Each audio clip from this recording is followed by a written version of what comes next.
resource road project, and I'll be using Road-Eng Forest Engineer to demonstrate how to design a resource road. I'm just going to start with a short PowerPoint presentation.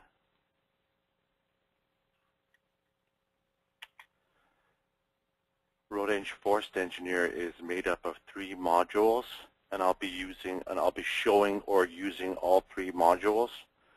The survey map module, where you can enter in P-line survey data. The terrain module, where I'll show you how to calculate a tin and contours. And the location design module, where we'll design our road. I'll come back to this screen after. Start with the demonstration now.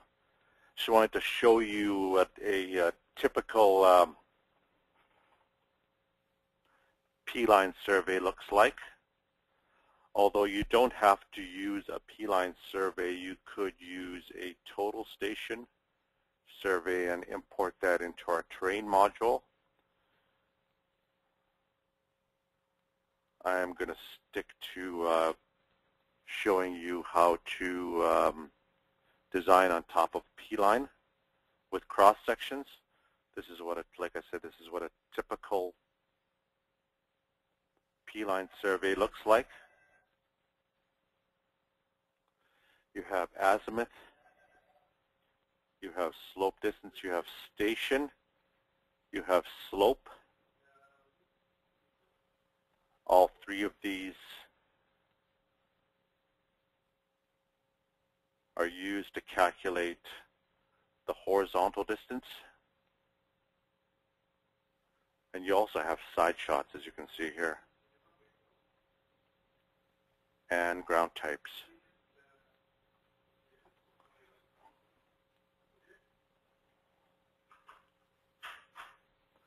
Just a little bit of housekeeping before I get started. If you have any questions, there is a panel that appears on your screen that will allow you to ask questions.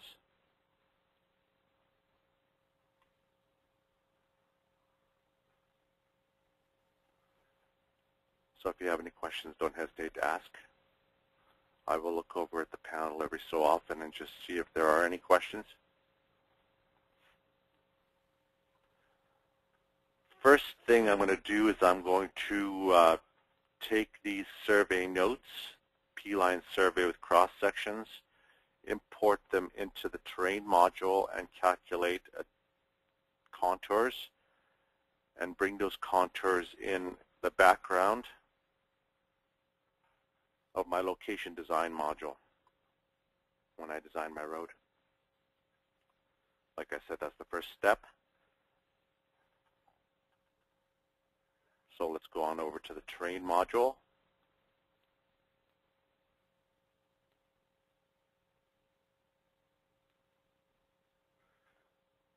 Open up my survey data.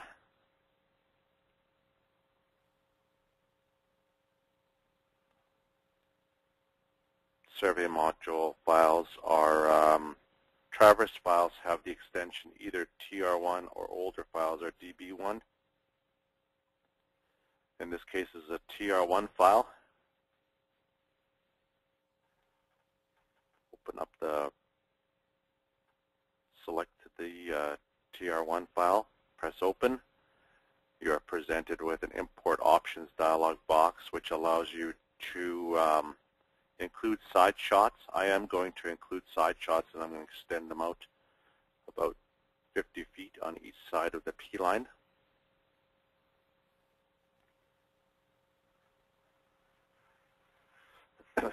So there's my P-line right here with cross sections.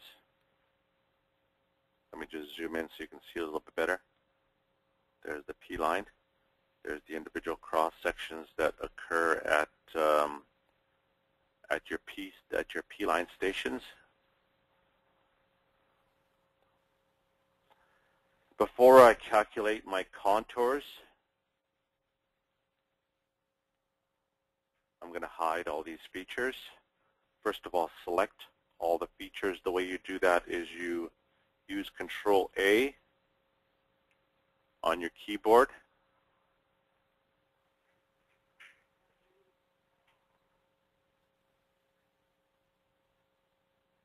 Right-click, modify selected features.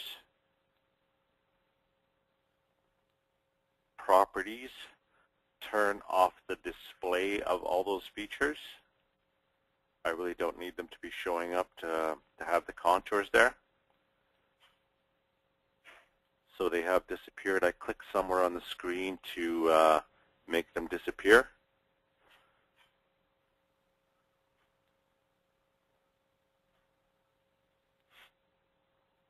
Generate my tin and contours.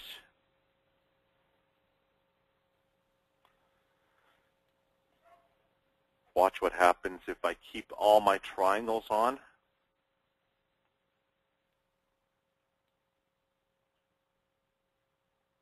Triangles are used to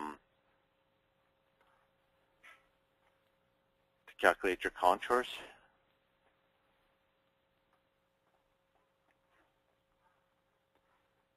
I'm going to keep all my triangles on, like I said. Just going to calculate minor contours every 2 feet should be good enough. Change my minor contour color by clicking on the plus sign beside minor contours. I want to change them to red. Press OK, and then OK again.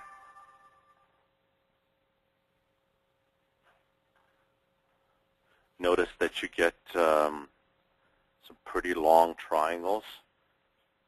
Long contours, I mean. The reason that that's happening is because we have long triangles. Let me just quickly show you what these triangles look like.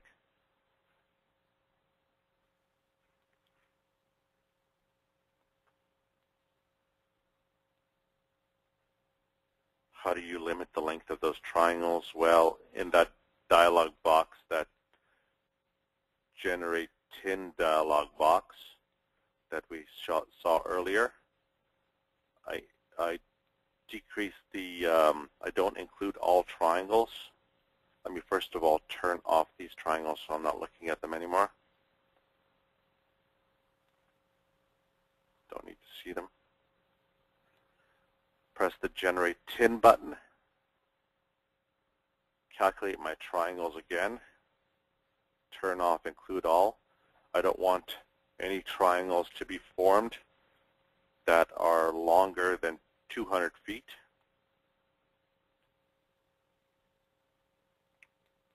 There we go, that looks better.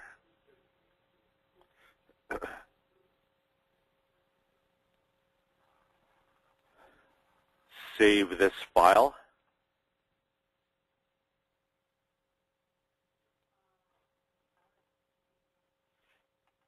As this name right here. Overwrite.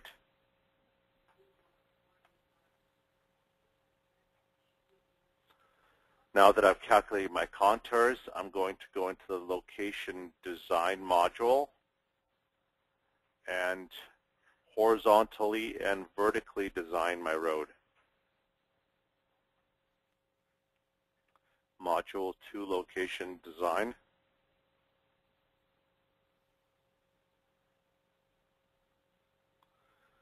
File New. Go to the location where I have those files saved. Like I said, I'm going to bring in the TR1 file.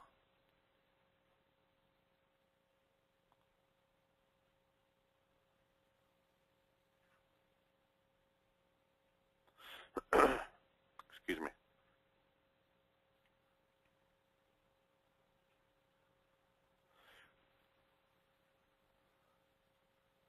So here's the TR1 file. You can see it displayed in there. The software automatically puts a typical cross-section throughout the entire length of the P-line. So it's basically just following that P-line that we had before. before I change my typical cross-section, which I'll do in a second, I'm going to bring in my contours in the background. Right-click, Plan Options, Background plus sign, press the Add button. Open up that file that I just saved. There it is.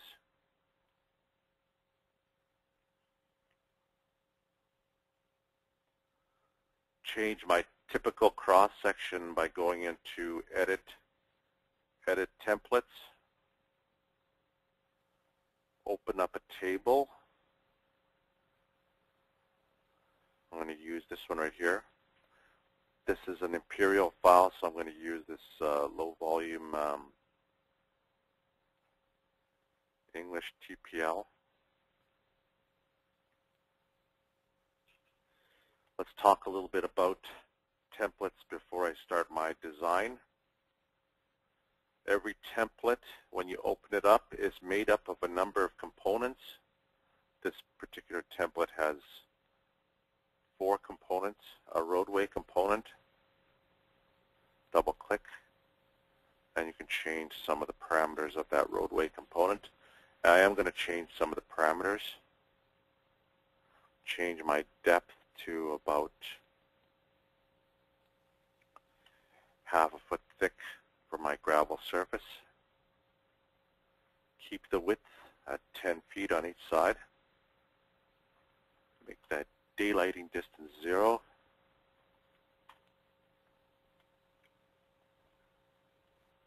Put in a crown of -2%.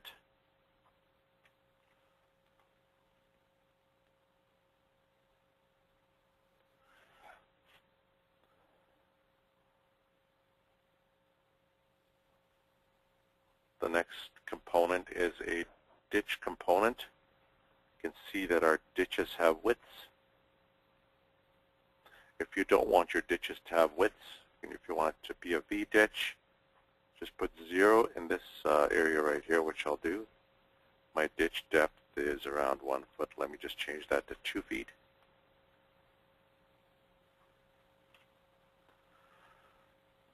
Press OK.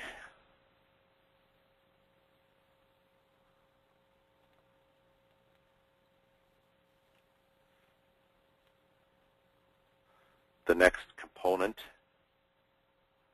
is slope cut fill left and slope cut fill right. I'm going to change one of them and then delete the other and copy and paste. Notice that my cut slope is ½ to 1, irrespective of whether it goes through a different ground types. These ground types, I'm going to show you those in a second. I'm just going to change. I'll come back in a second to my template editor and I'll change that. Just want to show you the ground types before I do that. Go into Edit Ground Types. You can see that each ground type has a different cut fill angle. And the ground types that I have in here are overburden, which is just a topsoil, and then below that I have fractured rock. And these are the cut fill angles of fractured rock. If you want the software to recognize those angles, you have to change something in the cut and fill slopes. Let me go into the template editor again.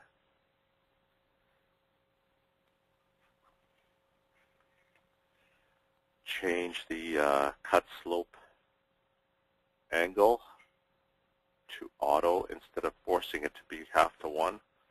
Change the fill slope angle to be auto. So you can see that that angle has changed out. It changes at the interface between the 2 ground types. I'm going to delete my right side and copy and paste my left side. to my right side. So you can see that it has a shallower slope going through the fractured rock, and then a steeper slope going through the overburden.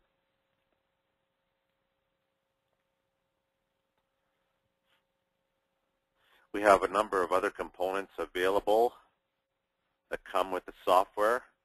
Also, they're available on the eLibrary if you can't find the component that you would like to use.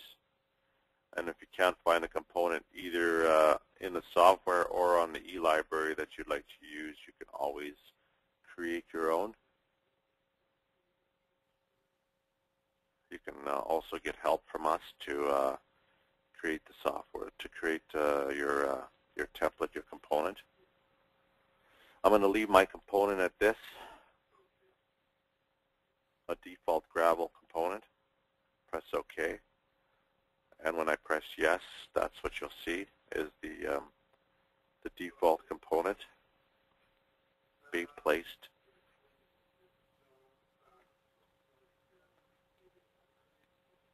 You can see that the angle is actually changing at the interface of my two surfaces.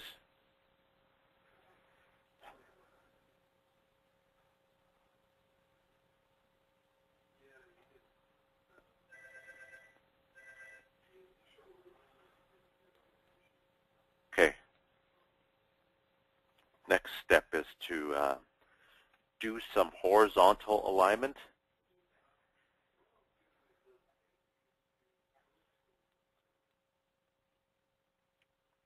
A lot of people might choose not to do horizontal alignment. They might just decide to follow their existing P-line.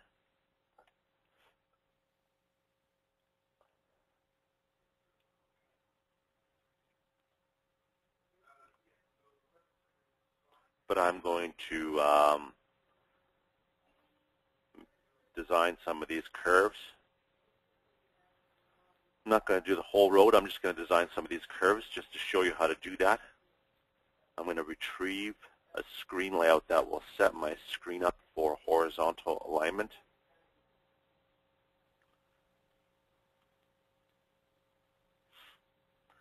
This screen layout has the horizontal plan window, horizontal alignment window, plan window, and a section window showing you your current cross section. The current cross section is at the beginning of this road, as you can see indicated by these crosshairs. There's also a panel that is a horizontal curve panel. If you want to move from IP to IP, which are these little boxes right here that you can see, those are your IPs. The best way to do that is by jumping using these buttons here. I'm going to jump to a location where I can start designing that one curve, or those two curves. This one first. I'm going to make this panel a little bit larger. Delete that IP. Delete the next IP. Keep that one. Delete the next one.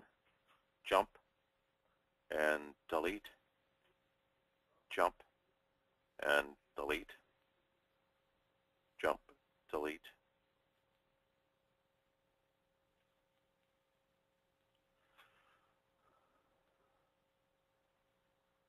Jump, delete. And then I'm going to keep that one because that's the one IP that I'm going to use to design this curve right here. This is the one IP that I'm going to use to design this curve right here. So that's why I'm deleting every single IP after that and before that.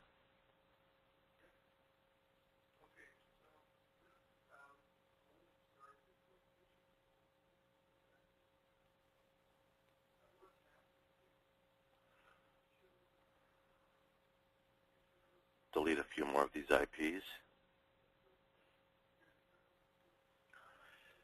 Next step is to move these IPs so that they are tangent to the black line, which is the P line.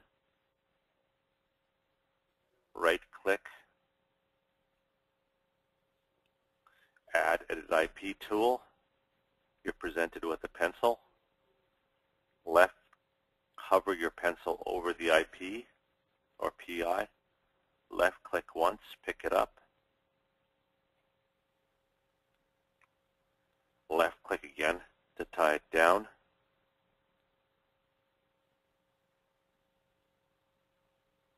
Once you get to the right location,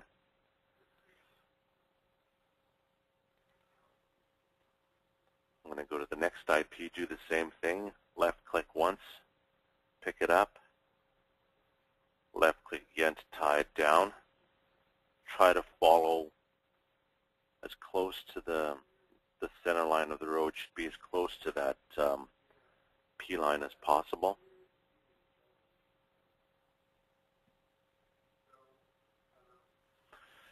Now let's put in my curves.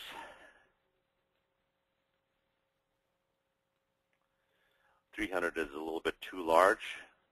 I'm going to make that about 200-foot radius for this curve. Set this as my default curve. Apply. There we go. Jump to my next IP, get my default curve. I'm going to make that a little bit smaller because I think it's a little bit too large for this. I'm going to make that 150 radius.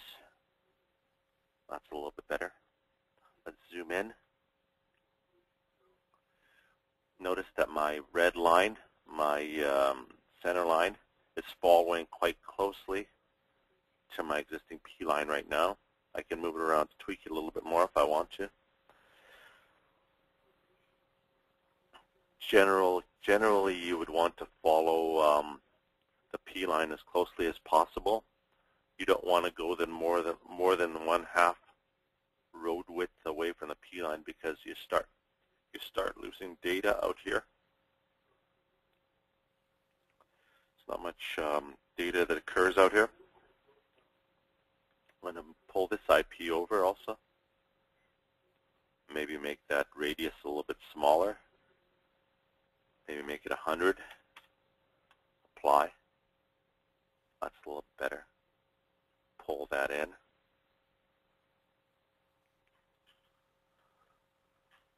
Set this as my new default.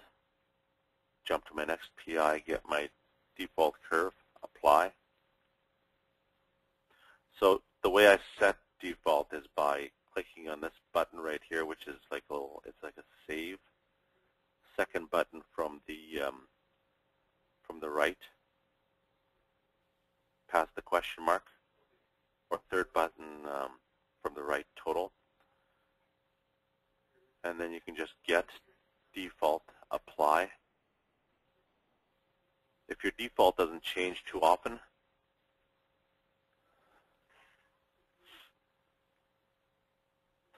I'm not going to put any more curves in. You guys get the idea. You could design more of these if you want to. Let me just put one more curve. I'm just going to jump all the way over here and get my default right here.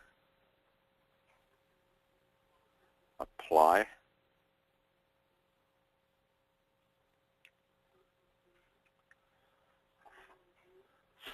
Most of the time in forested situations, you do not need to put any super elevation. Super elevation is tilting of the road up so that when your trucks go around the curve or when your vehicles go around the curve, they will not slide off the road as easily in icy conditions or if gravel is a little bit loose.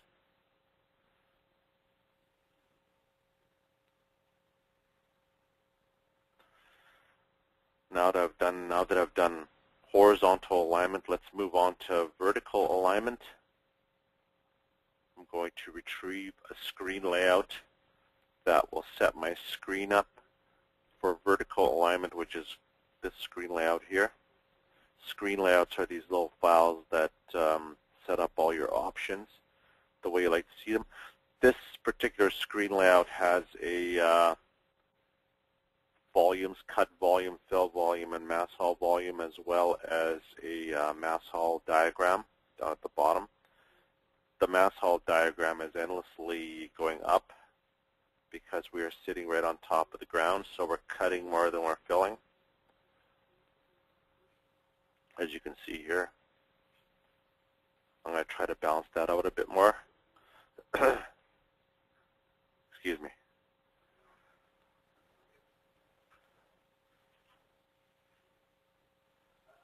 Before I do that, I'm going to strip away my topsoil and not use it as my building material. I'm going to put a column in here that will show me my stripping after I've done that. Right-click over the data window, data options, columns. Double-click on the volumes. Stripping volume. You can see that that's going to be 0 to this at this point. Because I haven't done anything yet, all I did was put the column in. Now let's strip away that layer. Edit. Assign parameters by range.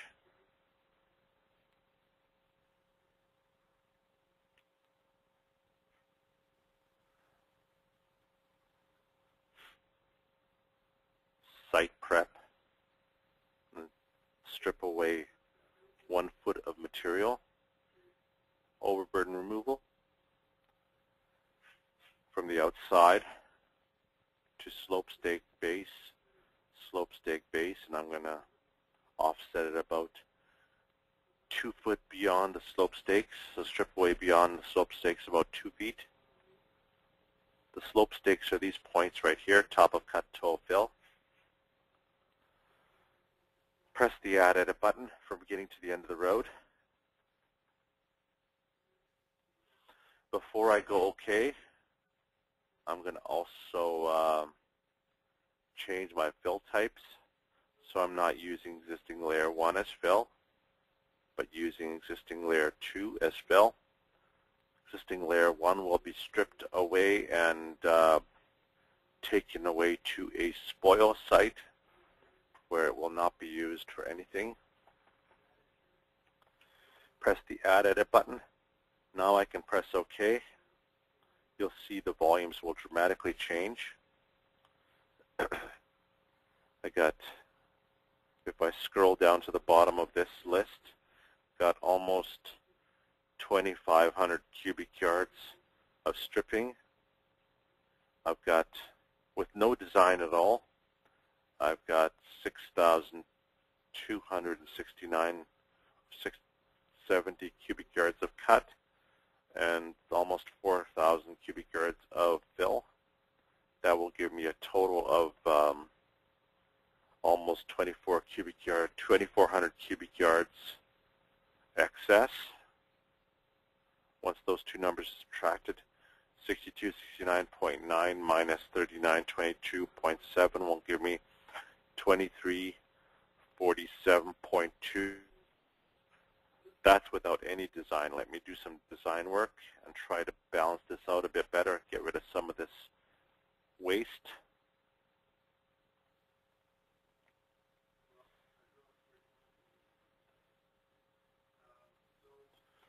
Okay, let me just show you some of these colors, what these mean. Double-click on my mass haul diagram down here. Free haul is green. Don't see very much free haul except for the tops of these little. Overhaul is yellow. You can change the color to whatever you want. Borrow is blue. I'm not going to see any borrow at all until I do some design work. Waste is red.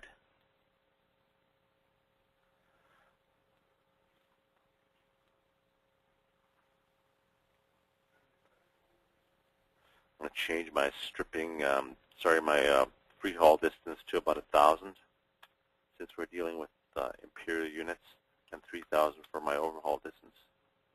If we were in metric, we would keep it at 100 and 500 or 300. So you can see that my mass hall diagram has changed because I've changed those actual values. Let's start our design work. And all it is pretty easy. You got one IP all the way beginning at the beginning of the road. Left click once. You'll be rubber banded. Left click it once anywhere to the right of that first IP. Left click again to tie it down. I've got a little bit too much borrow now, so I'm going to pull down, pick up that point. If you want to pick up an existing point, you hover your pencil over the IP until it changes to a box. Left click once, pick it up. Left click again to pull it down. Left, pull it down, and then left click. You can see that I don't got any borrow or waste at this point here. Now what I do is I would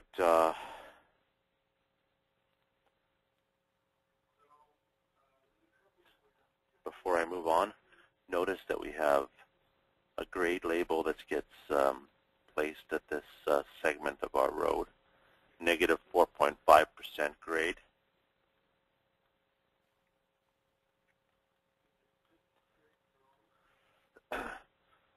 Continue on to add in more IPs.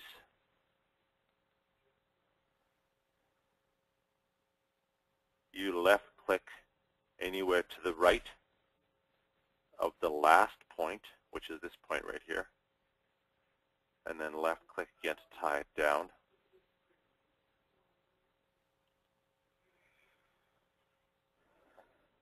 So now we have a 6.4% grade.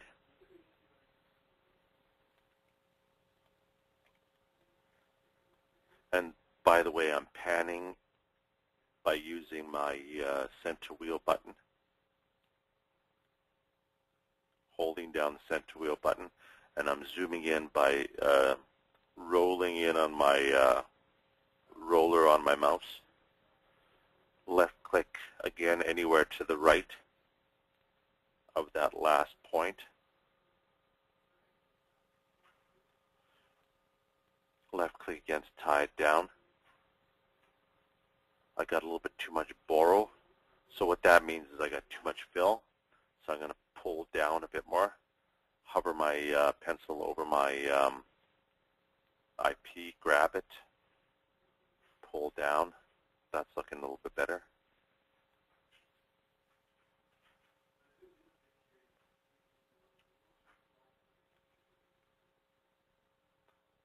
Pull up a bit more, pull down a bit more. So now I'm balanced pretty well. I'm going to put one more IP all the way at the top of this hill. Left click once. Left click again to tie it down. I'll deal with this waste in a second. You can add another IP all the way at the end of the road. Left click once. Left click again to tie it down. Before I deal with this waste, I'm going to put in my vertical curves.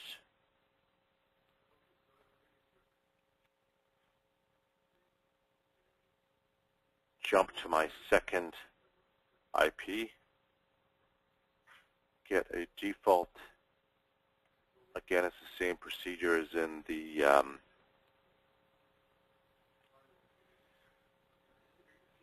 the horizontal curve panel. You get a default. It's based on K value.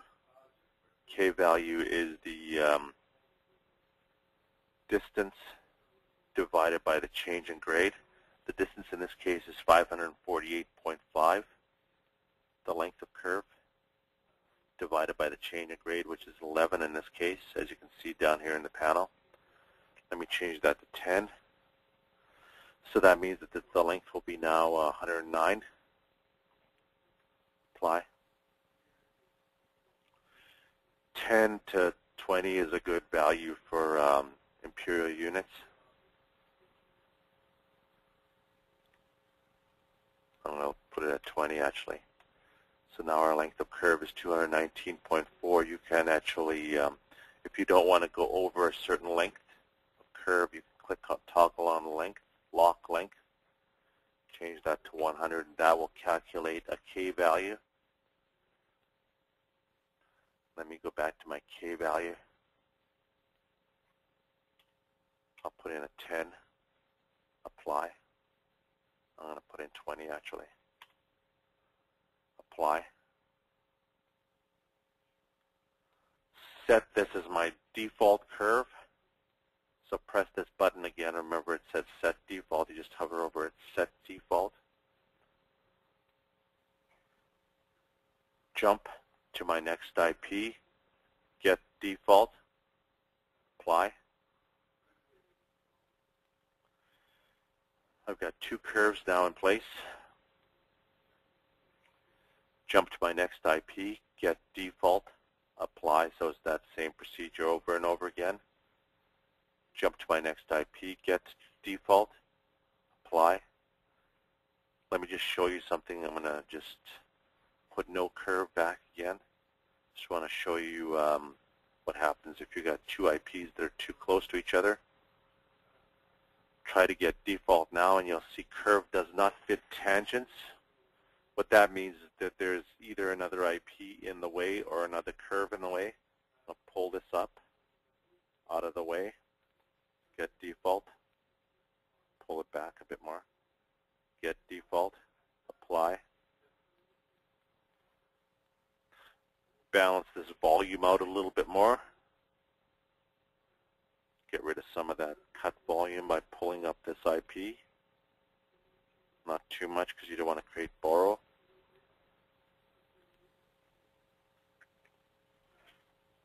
I'm pretty well balanced except for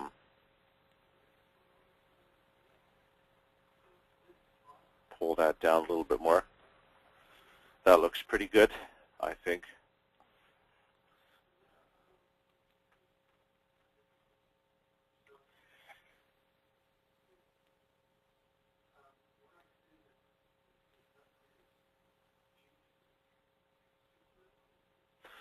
Before I go on to output, I just wanted to show you where those, remember when I did stripping? I forgot to show you where the stripping actually occurred. See those little notches right there? There's a notch right here in the top of cut away from the slope stake. That's the 2 foot beyond your top of cut toe fill that I removed that overburden. So it was only this first layer up to that point that was removed from center line or from P line.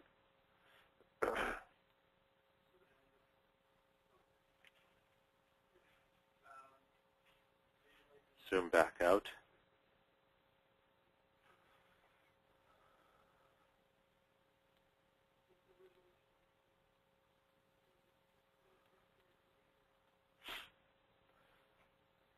Next thing I'd like to show you is output. Plan profile sheets.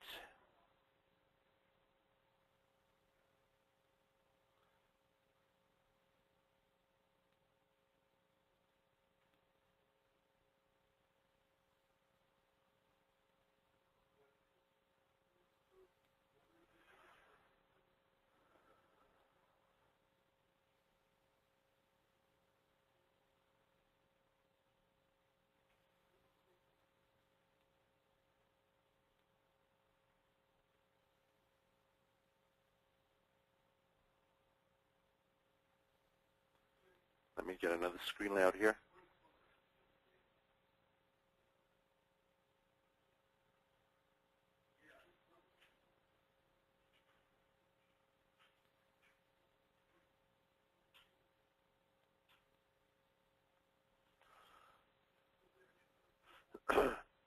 So this particular screen layout is on 11 by 17 page size.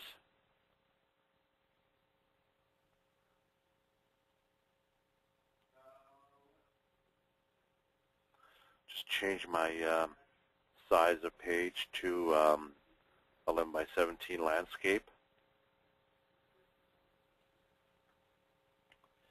In this screen layout, I have the plan, the profile, curve tables, volumes. You could set up a screen layout that has a whole bunch of different information if you'd like. This one has like I said, a legend. Title, you can change that title to whatever you prefer.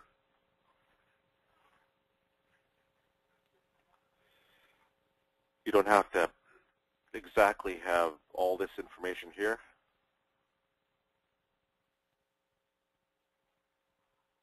In your particular output screen layout.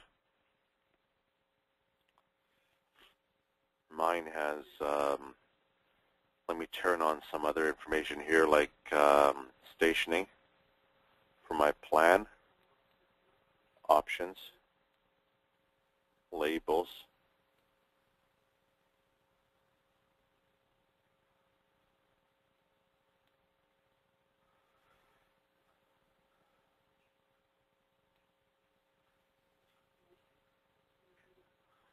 Station survey hubs, so stationing at my survey points.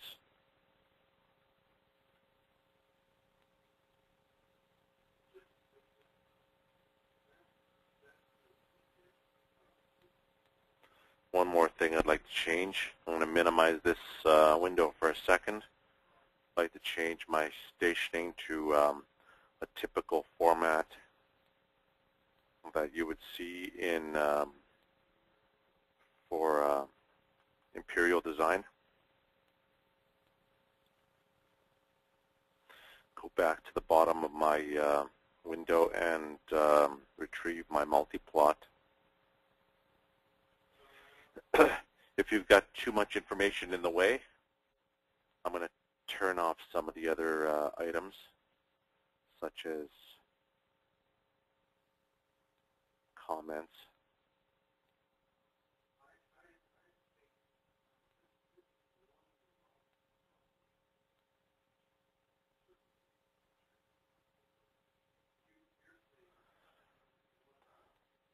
I'm going to turn the same thing on in my profile.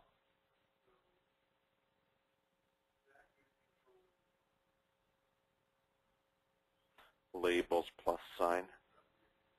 Turn off all these other things. I'm going to keep grades on.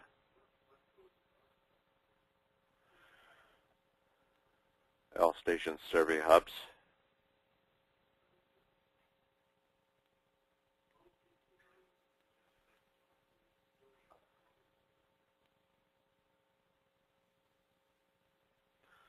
Change my pagination, double click on the gray area to change pagination.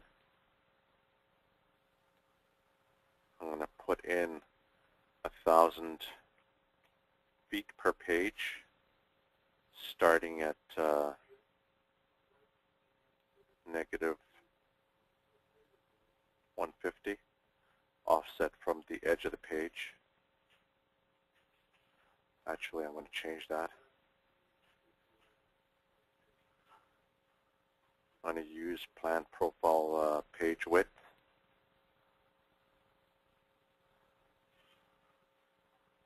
And not any offset at all.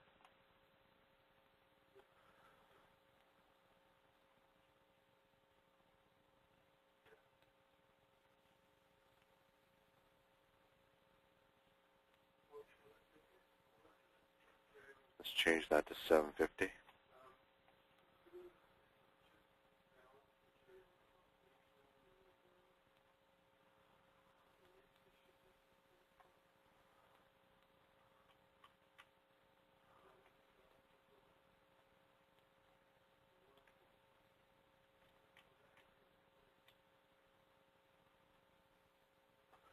So I'm offset from the edge of the page. There you go. Page 3. You can see that curve information is starting to appear as you go on. Page 4, page 5, page 1, page 2, page 3, page 4, page 5. so on and so forth. You get the idea. Show you an output of sections.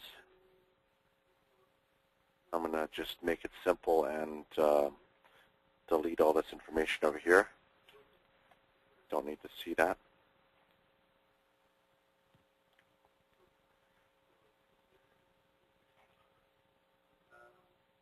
Change my layout to show me information at,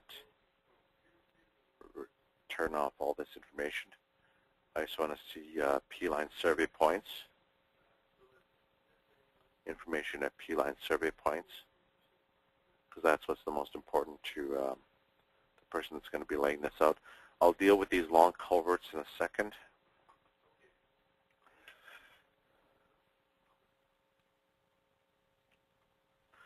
But we'll just go through our pages. We got 15 pages of cross sections. Control N. 3, 4, 5, 6, 7, 8, 9, 10.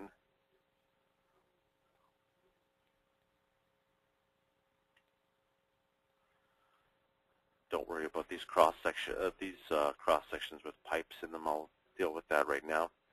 I'm going to minimize. Actually, I'm going to get a screen layout here that will set my screen up for culvert design. I should have done this before.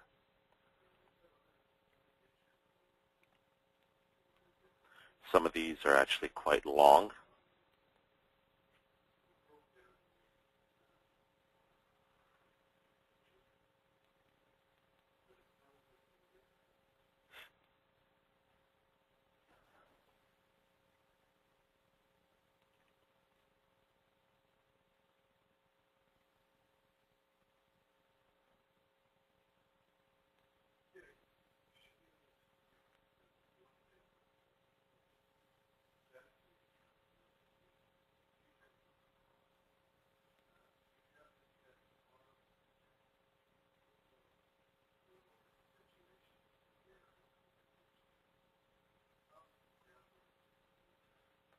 Change the length of this culvert.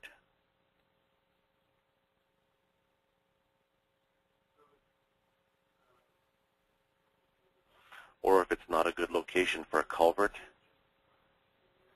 you can just delete it.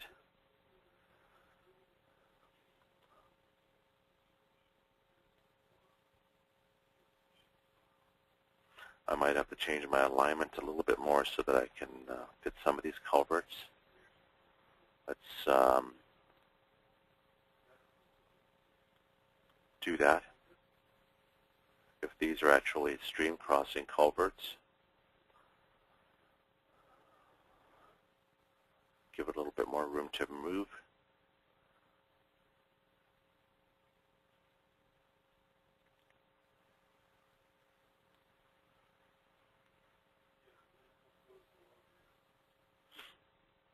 Change my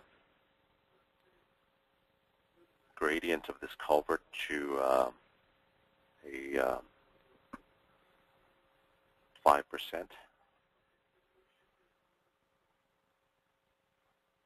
Apply.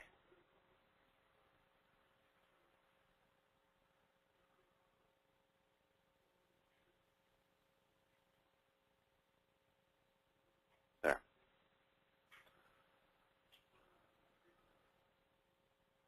I could have changed the, let me just change all of these at once. Apply. There we go. Some of these don't work, so I'm going to just delete them.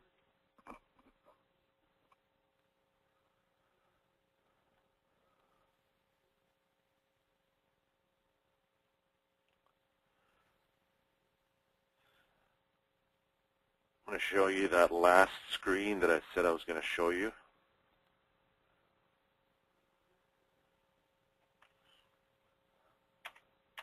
If you'd like to contact me about this particular web demonstration, or if you would like to talk about any of our previous demos or just about the software and ask some questions, I am available. There's my email address and my toll-free number. Give me a call anytime. I'll be happy to help you with your particular problem. Thank you very much for listening in on my demo.